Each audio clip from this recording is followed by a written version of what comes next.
رمضان من أول يوم، ريحة جديدة في الجو ودعوة طلع من القلب، يا رب بلغنا تمامه.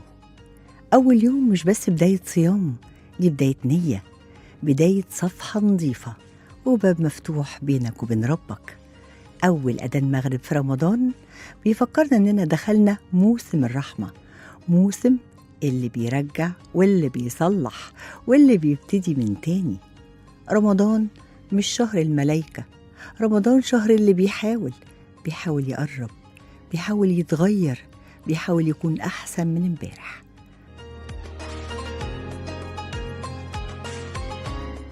ورسالتنا النهاردة: ما تضيعش أول يوم في العادات، خليه يوم نية صادقة، نية صافية. اكتب بينك وبين نفسك وعد صغير، حاجة واحدة هتثبت عليها طول الشهر، آية كل يوم، ركعتين زيادة، صلة رحم، أو ذنب تسيبه لوجه الله. رمضان أول يوم هو أول خطوة، واللي بيصدق في البداية ربنا يبلغه النهاية. وبكرة استنونا، ودايما يا رب متجمعين على الفطار.